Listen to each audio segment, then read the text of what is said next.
ये रचना है, ग्रंथ है शिशुपाल वध। ये कवि माघ ने लिखा है। बीनमाल के प्रसिद्ध संस्कृत कवि थे ये कवि माघ। बीनमाल के प्रसिद्ध संस्कृत कवि। हमीर महाकाव्य नयनचंद्र सूर्य ने लिखा। हमीर महाकाव्य नयनचंद्र सूर्य ने लिखा।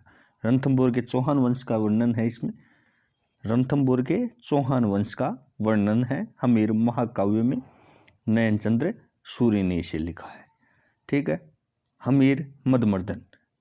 हमीर जो मदमर्दन है ये जय सिंह सूरी ने लिखा है साथियों। हमीर मदमर्दन। हमीर रासो जोधराज ने लिखा है। 18वीं सदी की रचना है हमीर रासो। हमीरहट सुरजन चरित चंद्रशेखर ने लिखा है। हमीरहट सुरजन चरित। हमीरहट व सुरजन चरित चंद्रशेखर ने लिखा है। ठीक है। शिशुपाल वध कवि माघ ने लिखा है। बीनमाल के प्रसिद्ध संस्कृत कवि थे। हमीर महाकाव्य नयनचंद्र सूर्य ने लिखा है। रणथंभौर के चौहान वंश का इसमें वर्णन है।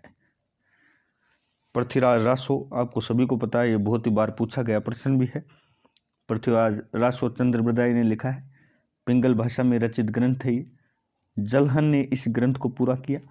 पृथ्वीराज रासो जो ग्रंथ है वो चंद्रबरदाई ने लिखा। किसने लिखा? चंद्रबरदाई ने। पिंगल भाषा में रचित है। जलहन ने पूरा किया। हिंदी का प्रथम महाकाव्य माना जाता है ये। पृथ्वीराज विजय जयानक ने लिखा है।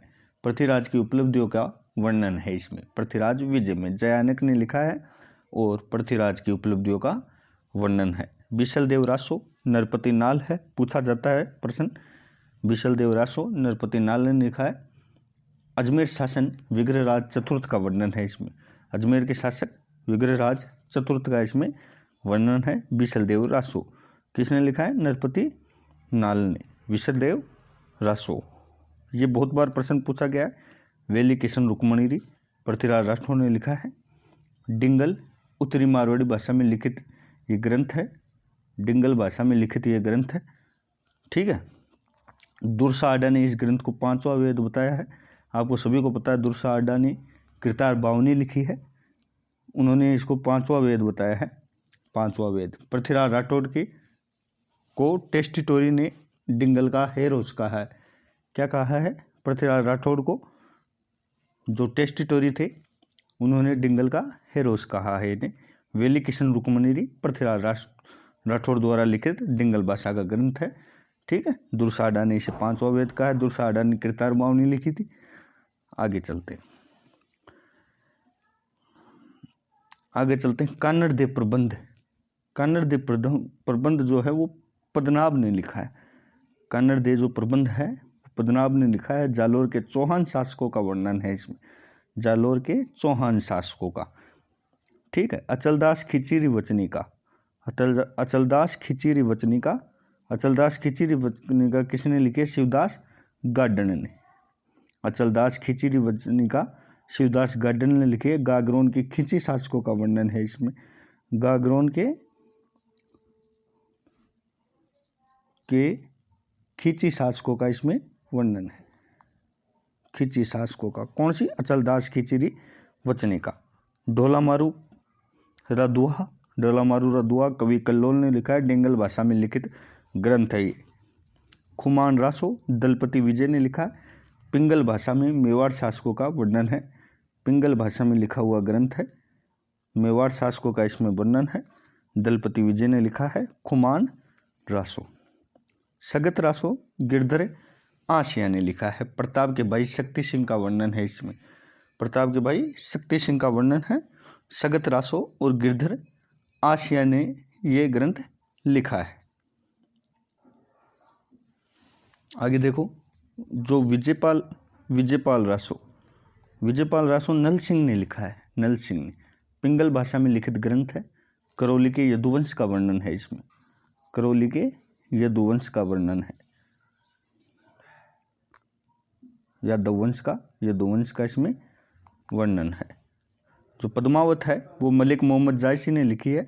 पद्मावत वंश भास्कर वीर सतसई सूर्यमल मिश्र ने लिखे। बहुत बार पूछा गया है ये। वंश भास्कर किसके द्वारा लिखित ग्रंथ है? वंश भास्कर और वीर सतसई सूर्यमल मिशन द्वारा लिखित ग्रंथ है। वीर रसावतार मिश्र जी बूंदी के महाराव राम सिंह के दरबारी कवि थे।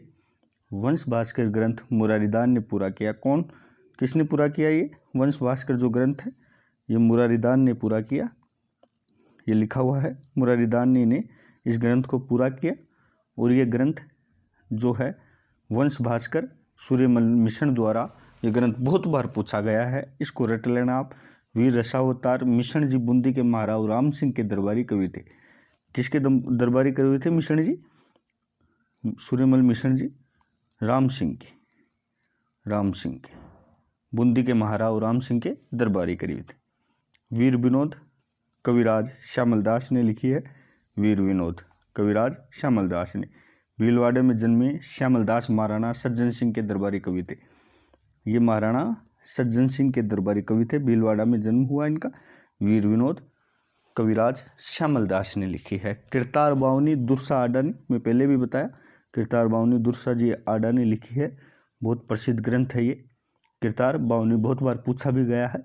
अकबर के दरबारी कवि रहे हैं। अकबर के दरबारी कवि रावजेत शिरोछंद बिठू सूजा ने लिखा है। रावजेत शिरोछंद बिठू सूजा ने। बीकानेर नरेश कल्याणमल के आश्रित कवि हैं ये। रागमाला रागमंजरी पुंडरीक विठल ने लिखा है। पूछा गया प्रश्न है ये। रागमाला किसके द्वारा लिखा हुआ ग्रंथ है? तो पुंडरीक विठल द्वारा। ठीक है। जयसिंह कारिका सवाई जयसिंह द्वारा लिखा ज्योतिष ग्रंथ है ये। ठीक है। जयसिंह कारिका जो है वो सवाई जयसिंह द्वारा लिखा हुआ ज्योतिष ग्रंथ है। राधा गोविंद संगीत सार, ये ब्रजपाल भट्ट द्वारा लिखा हुआ ग्रंथ है। जयपुर नरेश प्रताप सिंह का आश्रित। ठीक है। राधा गोविंद संगीत सार ब्रजपाल भट्ट द्वारा। हरिकेली विग्रहराज चतुर्थ द्वारा लिखा ग्रंथ है। शिला पर लिखित नाटक है ये हरिकेली। ललित विग्रहराज सोमदेव द्वारा लिखा हुआ ग्रंथ है ललित विग्रहराज चतुर्थ के दरबारी कवि थे। हमीर रासो हमीर काव्य सारंगधर द्वारा लिखित ग्रंथ है। बहुत बार पूछा गया हमीर रासो और हमीर काव्य सारंगधर द्वारा लिखित ग्रंथ है। हाला झालारी कुंडलिया ईश्वरदास बारठ, जो हाला झालारी कुंडलिया है वो ईश्वरदास बारठ द्वारा लिखा हुआ ग्रंथ है। हाला झालारी कुंडलिया बाड़मेर के बादरेज गांव के निवासी हैं। चेतावनी राज जो चूंगट्या है ये बहुत बार पूछा गया है। केसर सिंह बारठ द्वारा लिखा। महाराणा फतेह सिंह को लिखा था। ये महाराणा फतेह सिंह को लिखा था। चेतावनी राज चुंगटिया केसर सिंह बारठ ने। बहुत बार पूछा गया है। नैनसिरी ख्यात मारवाड़, ये मूर्ण नैनसी ने लिखा है। नैनसिरी ख्यात मारवाड़ रा परगनारी विगत, ये दोनों ग्रंथ इनके हैं मूर्णो नैनसी के। मारवाड़ रा परगनारी विगत और नैनसिरी ख्यात मध्ययुगीन राजस्थानी भाषा के इन ग्रंथों में जसवंत सिंह के काल का वर्णन है। मुंशी देवी प्रसाद ने नैनसी को राजस्थान का अबुल फजल भी कहा है। नैनसी को राजस्थान का क्या कहा है? अबुल फजल। बाकीदास री ख्यात, ये बाकीदास आसिया द्वारा लिखी गई ग्रंथ है। बाकीदास री ख्यात बीकानेर राठौड़ारी ख्यात दयालदास सिंधाईचा द्वारा लिखा गया। सूरज प्रकाश कन्नीदान द्वारा लिखा गया ग्रंथ है। जोधपुर के राठौड़ वंश का वर्णन है इसमें। जोधपुर के राठौड़ वंश का सूरज प्रकाश कन्नीदान द्वारा लिखा हुआ ग्रंथ है। इस टॉपिक को तीसरे पार्ट में कंप्लीट कर देंगे। धन्यवाद।